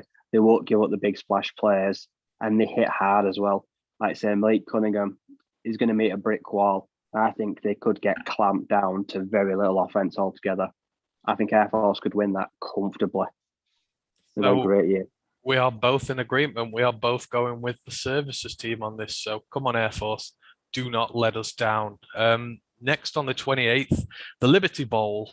This is taking place between this is definitely an air raid offense. Mississippi State, they're playing Texas Tech. Miss State are 9-point favorites for this one. I mean, I do feel like that may be his grant to Will Rogers. I mean, hell, he's having a great season. I believe he's playing in this one. And Texas Tech are really not good when it comes to defending against the pass. So for me, I've nailed Mississippi State into this one straight away. What are you thinking in regards to this game, Rye? Mississippi State are going to kill him. I'm pretty sure Henry, I think it's can't remember the name, Combardi or something, is the backup for Texas Tech. Like you say, really not done well as a stand-in for when Tyler Shuck got benched. So they don't have much offense there. That one could be a landslide. Texas Tech are going down. Yep, we're in agreement again. So we're on a little run of agreements at the moment, but I think rightly so. Next, the Holiday Bowl. This is UCLA taking on North Carolina State, who had themselves one hell of a good year. North Carolina State open as 1 point favorites for this game. Obviously, UCLA have had some good wins this year. Their offense does look potent in places, but it stood a little bit on the stretch in some games that they should have won. UCLA, NC State, what we're thinking for this one? UCLA has got a good defense. The defensive front is so strong. I think they could bottle up Zonovan Knight. They could give Devin Lewis some problems. I might just take UCLA here. Going to take UCLA. Well, I've gone North Carolina State, so we're going to disagree on this, but I love what they've done this year. I think, compared to last year, they've had a great year. They've got a really good team there, and I do believe that they're not so badly affected by withdrawals for this one. I don't think either team are, to be fair. I know DTR and Zach Charbonnet are playing for UCLA, so their offense has got its two pivotal parts with them. So could potentially be another sneaky game to watch. And then rounding out the fixtures on the 28th, we've got the Guaranteed Rate Bowl. I'm guessing that must be something to do with State Farm, because every time I hear Guaranteed Rate, I see Aaron Rodgers' face and it makes me upset. This is taking place between West Virginia and Minnesota, who are 3.5 favorites for this one. I don't really know what to make of this one, to be fair. I feel like I could pluck a name out of a hat and each one would probably have equal chance of winning. I don't sense a great deal between these two. Where are you landing for this one? I'm going to take West Virginia because they've been better moving the ball through the air. Jarrett Doege has been a decent quarterback. I feel like these two might have played each other already this year. I feel like the Mountaineers may have come out on top. I could be making it up, but I swear they've met. But I will take West Virginia. Got a good secondary as well. And we've seen Minnesota this year so up and down. Some weeks good, some weeks bloody terrible. But there's some consistency in West Virginia. Well, I'll take the gamble and I'll hedge on my other bet side. I'll go with Minnesota for that, but I've got absolutely no confidence in that one whatsoever. Struggling to have confidence with the next one as well. So this is on the 28th. Oh God, no, we're on the 29th now. So this is the SMU Mustangs versus the Virginia Cavaliers. Virginia are 2.5-point favorites for this one, but obviously they've had a head coaching change. They've now got Tony Elliott, who's about to take his role there. Obviously, they've got Brennan Armstrong at quarterback as well. So while you've got him, you'll be able to put up points. But I do believe he is missing some of his more valuable targets for this game. I don't know. I do like the SMU offense this year. So I'm going to take SMU for this. SMU, Virginia 2.5-point favorites. Fenway Bowl, which way are you going? This is hard because both of them have got leaky defenses. I'll sit with them at SMU as well. I think they'll still have some of the good weapons for Tanner Mordecai. Yeah, I just feel like, they're going to be the more explosive on the day. But again, I could see that really going anyway. Another one that I have absolutely no idea which way it's going to go. The Pinstripe Bowl. This is Maryland versus Virginia Tech, and Maryland open as 1-point favorites. I've taken them for this, but purely because their quarterback is intact. Taulia Tongvailoa will be in this one. Virginia Tech are going to be without Burmeister, who is in the transfer portal. So I'm not quite sure what they're going to do at quarterback and how much that's going to disrupt them. But I just feel Maryland's offense is intact. Virginia's isn't. That might decide what goes on in this one. Where are you landing? See, I don't like it because Maryland and Talia, he makes tons of mistakes. But as you mentioned, Virginia Tech, they're down to whoever their backup is. That's not a good situation, missing weapons. So I'll take Maryland. It's probably going to be a really messy, ugly game. Yeah, I don't think we're going to see much great out of that. But yeah, I just believe that having the quarterback there does make a lot of difference for them. Next up, we got the Cheez-It Bowl, and that takes place between Clemson and Iowa State. Iowa State are 1.5 point favorites for this one. Know how you feel about Brock Purdy. I feel exactly the same. You going favorites here, or do we smell well, probably not an upset, but the favorites losing? No, I'm going to take Clemson.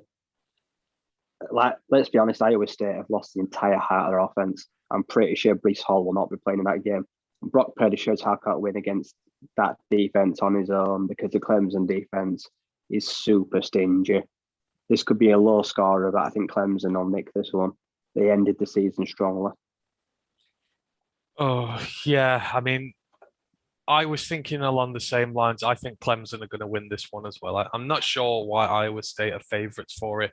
Clemson ended the season really strong, and Iowa have just had up and down year and really can't see them winning that one. So the Cheez It Bowl, we're both going with Clemson. Alamo Bowl, Oregon, the Ducks versus Oklahoma, the Sooners.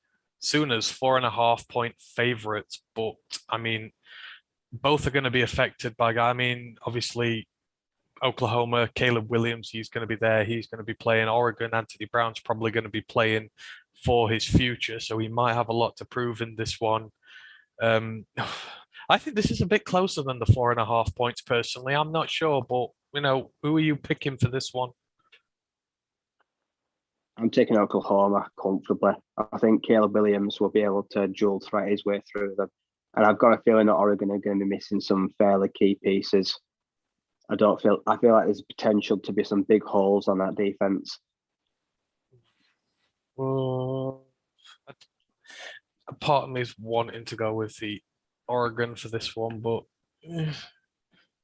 screw it. I'm going to go with Oregon. I don't know why. They've been terrible to end the season, but something is just pointing me in their direction.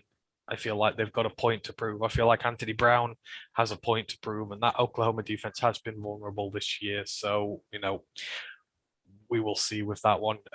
30th. This is the interesting one because you get a hell of a reward if you win this bowl game. This is the Mayo Bowl.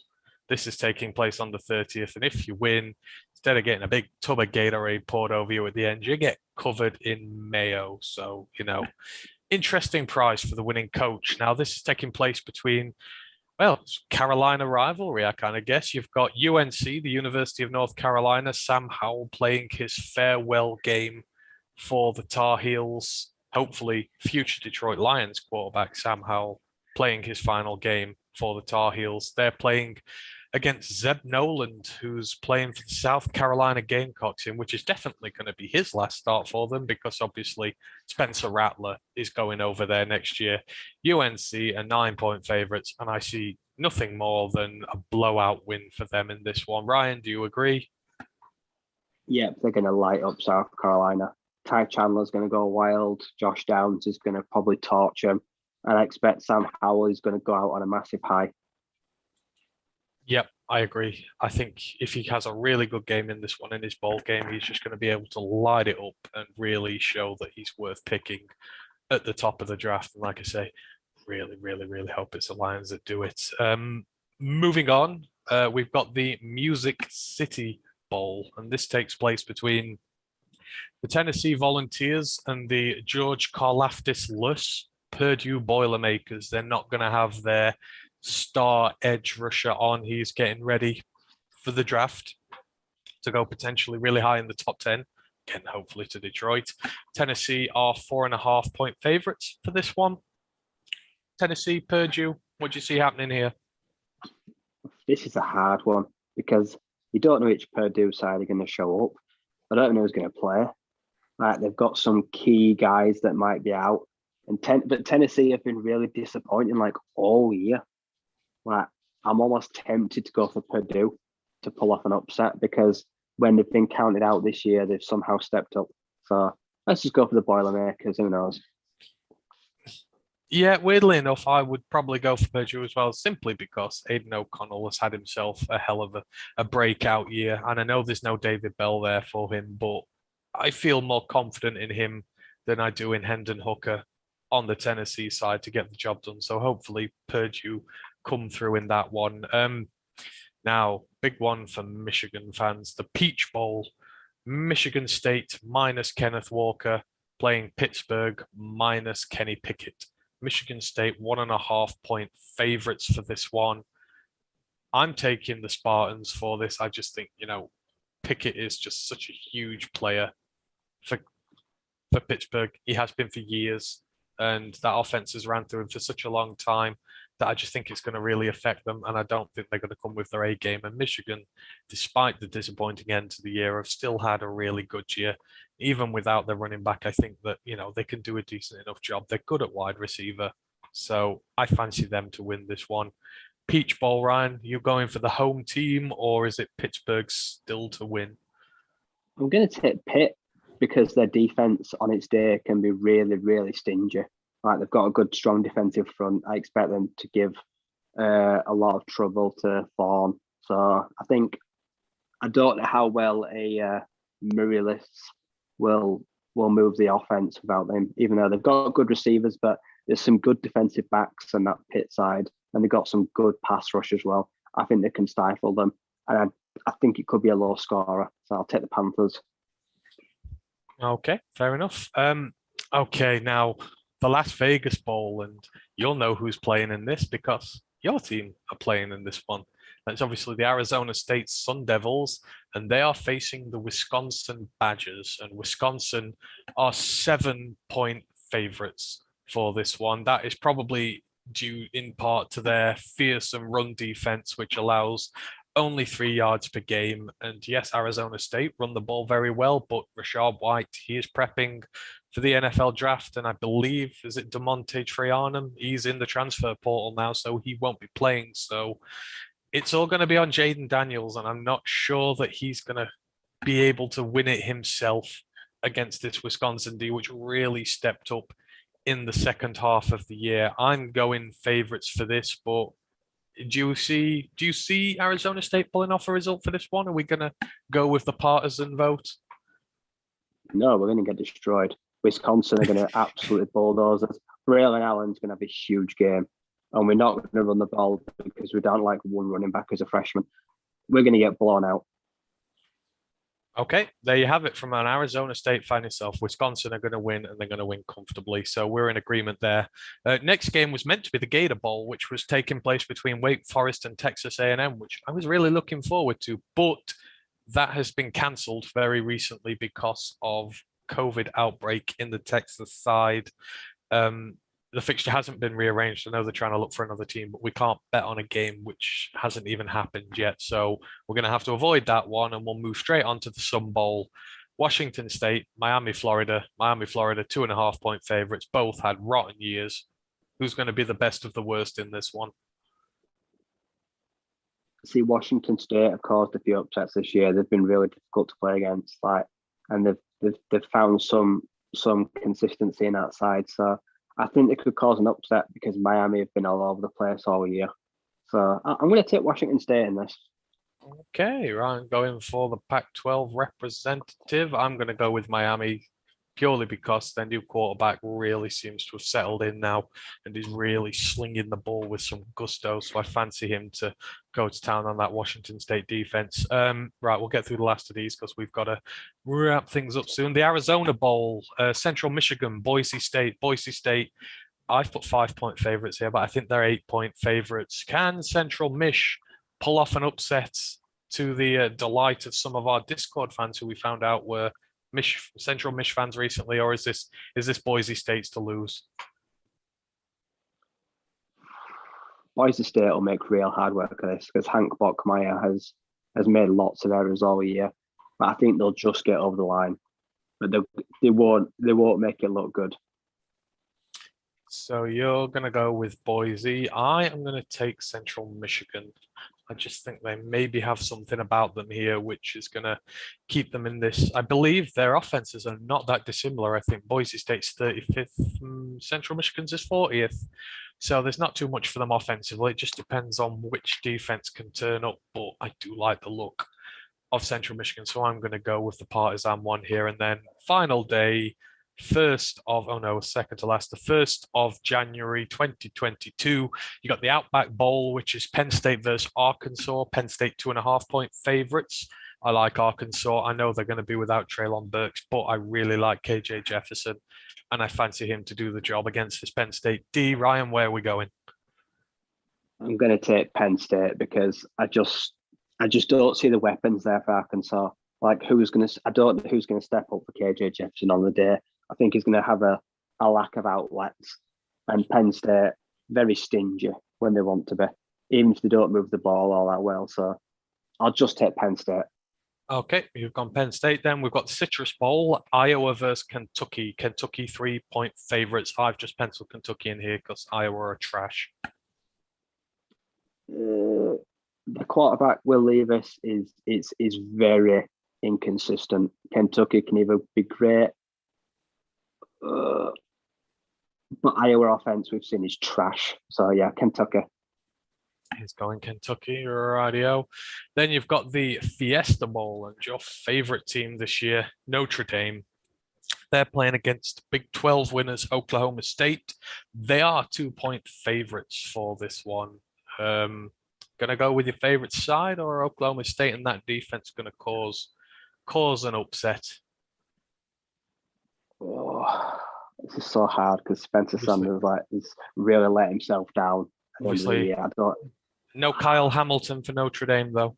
What does sort of he's not been there for weeks, so has he? I suppose. No. I'll say Notre Dame. I think they'll. I think they'll limit that offense.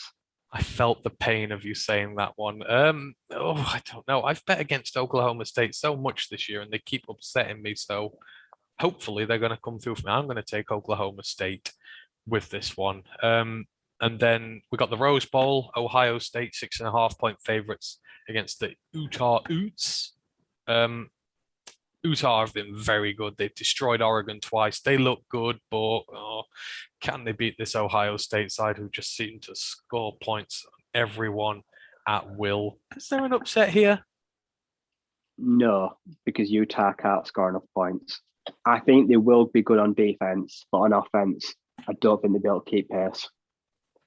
Oh, this may be, if I have a lead at this point, upsetting, but I'm going upset because Utah's defense is really good when it wants to be. So I'm going to say Utah can pull off an upset. Probably not going to happen, but we'll see what goes on. Please, Utah, do me proud. Down to the last couple now. So we've got the Sugar Bowl, which is Ole Miss against Baylor. And weirdly enough, this is the only game I came across where there's no clear favorite in it. Both of them are, well, what we would call in this country evens. There's no deciding factor in this one. Ole Miss, Baylor, probably a coin toss. I'll take Ole Miss because Matt Corral's actually playing. He's going to stick it out, which is a surprise, but I like his loyalty. I'm going to go Baylor because I like their D. I think they'll do well there. And then the last one to round it all off on the 4th of January, we have the Texas Bowl, which is LSU versus Kansas State. Skylar Thompson will be fit and healthy for Kansas State, and he is playing. LSU have obviously finished bottom of the SEC conference they were in this year. It's not been a great year. A lot of upheaval and change going on there. Rounding it out, I'm going to take Kansas State as the favorites. I just think they've got a bit more to prove, and I think LSU just want this season over and done with. Last prediction, Rye, where are you going? I'll say LSU. He's going with LSU. They'll step up where it matters. Oh, Ash agrees with you. He reckons Ole Miss for the win in that one. Well, I just get to laugh at you both if I'm right, and if not, you can both laugh at me. So that is all our predictions there for the bowl games. So we'll keep you very closely updated on what's going to happen with those all the way throughout. Obviously, at the start of January, when they're all done and dusted, we will tally up and see who's got the better of who with this one. But we're very close so far, only separated by one. So we're going to end out this with a quick little bit of draft chat. I know we want to do a little bit more, but as you're probably aware, we have a huge interview with Glover Quinn coming up in about 17 minutes. So want to probably be off air by about 10 to just give us a chance to quickly change over and get ready for that. So Ash did ask us a question in Discord. I know he's here and he's listening now, so I've got an answer for him. I don't know whether you have, but he's asked us about late round offensive guards just in case we cut Halapuli Vaitai because he doesn't believe that, the fans are really behind Stenberg and Kramer. Confidence in them might not be the highest at the minute. He just said we didn't have to do it this week, but I have a little look today, so I can go through that as well. But Ryan, what do you reckon? Obviously, Vitai's had a really good year, but he is the second biggest cap hit on the team at the minute. The potential is there to cut him. What is there anyone in the later rounds you'd be willing to take a late round flyer on to replace him with? Is there anyone that comes to mind straight away?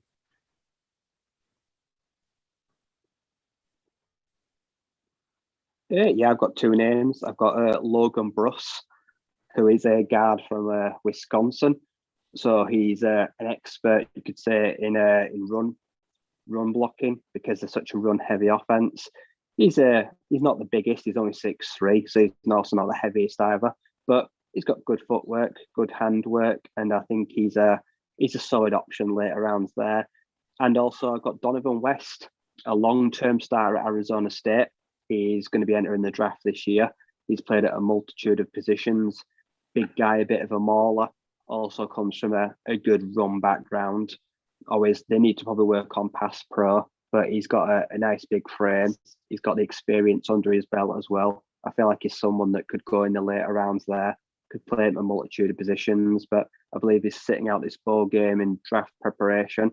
So he's someone that could be a guy to watch for the 2022 draft at the end of the last few rounds, those two names. And then you've got the big names like you got obviously Zion Johnson, but he's at Boston College. They produce pro guys. So he's probably a bit too rich for my blood. He could be in rounds 3 or 4, I imagine. Yeah, I think he's gone up as high as 2 now. Zion Johnson would be my ideal one to replace Vaitai with cutting, but I think I'm at the point now where I'd actually give Vaitai another year. I think he's had a really good season, and if he stays healthy, then you may as well pay him to play here rather than pay him a lot to go and play elsewhere. And it means that we can sort out other positions going forward. But I can see why people would do it. If we can get a good guard in to replace him and we've got more money on the team, it's a good one. So I've gone a little bit differently for this. Obviously, Johnson was my main one. I've been hyping most of the year for guard. But looking back, and I was talking about this in the Discord chat with Junie earlier. She is a Central Michigan fan, and they actually have 2 really good tackle prospects coming out in the draft this year. Now, you're wondering probably why tackles when you're asking about guards, but a lot of tackles revert to guard positions when they come up to the NFL, and I have a feeling this is going to be the case. Well, for at least the guy I'm looking at, maybe not for the main one of these, but they're 2 tackles. The first guy is called Bernard Raymond. He's their left tackle. He is 6'7", 305 pounds. Both these guys are former tight ends, so they are very well versed in blocking before they made their respective moves there. So it's not like a lack of experience is, be able to say there for them. This guy is Austrian. He's absolutely huge. I believe that he's benched 450 pounds at one point, which is 32 stone, which is like nearly twice the weight of me, which is just absolutely incredible. He was on the Feldman's freak list. He's the guy who just like gets all the crazy athletic guys and puts them on there. Guys like Mathbomb absolutely love him, but he's a guy who's got a spot on technique, like I say, due to his transferable skills from being a tight end. He is supremely athletic. His sidestepping pass protection is absolutely amazing, and his strength for a guy his size is obviously huge. So, you've got the base sort of attributes you need there. There are a little bit of technical issues he needs dealing with. But obviously you can teach that in the NFL. He's got the skill and the athletic ability. He just needs the training to do so. And you're probably going to see him maybe go as high as round 2, but he's not the one I'm focusing on. I just wanted to sort of bring that as a point there for this other guy.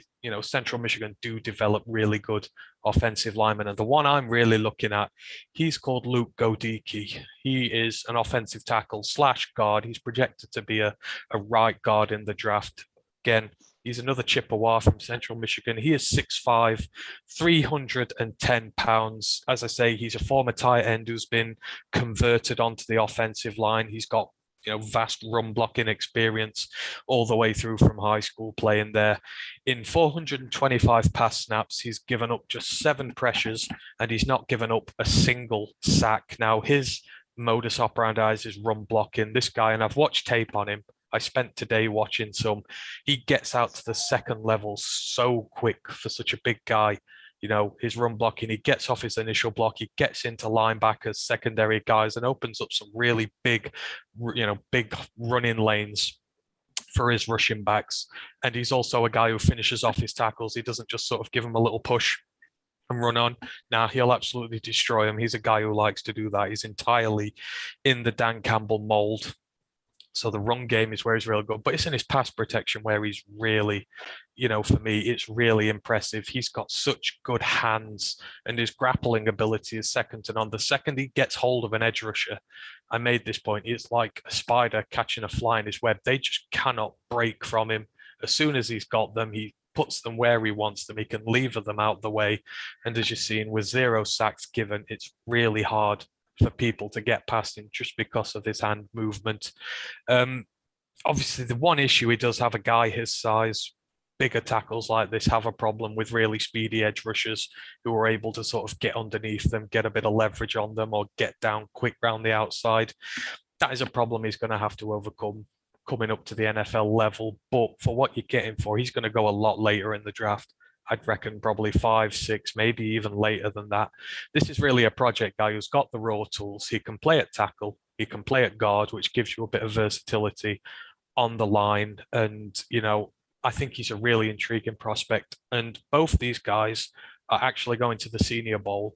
So you're going to be able to see them in the flesh during the Senior Bowl. It's going to really be a step up in opposition for him, and you're really going to get to see just how high his ceiling can be. So I'm really hoping he can put in a good performance there. But for sure, Luke Godicki, he's the one I'm really looking at if you're going for a late guard. There's a lot to like on tape for him there. So hopefully that answers your question there for you, Ash. You've got a few from Rye, you've got a couple from me, but yeah, Luke Godicki, watch him at the Senior Bowl, see what you think.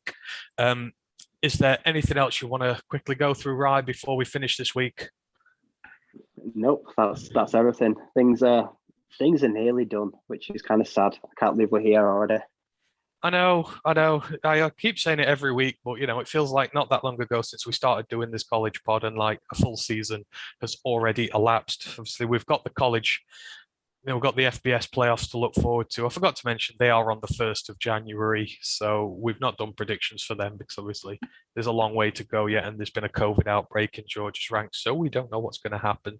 So we might do something on that a bit closer to the time next week. In terms of next episodes, obviously the main podcast, well, we're going to be back in less than 10 minutes with Glover Quinn. Big one for you there. Just do tune into that. It's going to be absolutely great. We've got some great questions for him. Drop in the chat, say hello to him. I'm sure he'll love to hear from you all. But in terms of the main podcast, not doing that interview. We'll be back tomorrow, Thursday, 19th of December, for a preview of the Atlanta Falcons game. Can the Lions make it 2 wins in a row? Oh yes, I forgot to mention, we're on a victory week again. Excellent. I absolutely loved the game at the weekend. It was fantastic. And I didn't get to come on the pod just to say how amazing it was, which was disappointing. But yeah, what a win. Hopefully we can make it 2 in a row, but we'll see. And as for us, we'll be back next week. 29th of December, maybe it might change because I know I'm working that day, but we'll see. I'm not sure what we're going to chat about just yet. Probably talk about the ball games that have gone on in between, and we'll probably do a lot of draft chatter now. So if you want to come and talk to us about the draft, then please feel free to do so. Just remains for me to finish off with all our socials. You can find us all over the internet. So on Facebook, you can find us Detroit Lions Fans UK, One Pride Worldwide. If you're looking for our page, we're just Roar of the Lions UK. On YouTube, you're here with us already, but Roar of the Lions UK, Twitch, Twitter, and Instagram, ROTL_UK, all in caps. And then the website is roarofthelionsuk.com. So yeah, check that out. Check the articles on there. We've not had so much recently, but trust me, the draft chatter is going to come up soon. You're going to see a lot of articles and you're going to see a lot of analysis. And as I keep mentioning with us, if you want us to look at anybody, just give us a name. We'll do some tape. We'll put it up on YouTube for you. We are starting our player reviews soon. We've got a good website we use for footage, so we can put up all the analysis that you need on players. So yeah, let us know. Any questions, always you can contact us pretty easy. So until next time, it just remains for me to thank Ryan as usual for another good week chatting about college football, and we shall see you again in about 5 minutes with a Lions legend. Until then, one pride. One pride.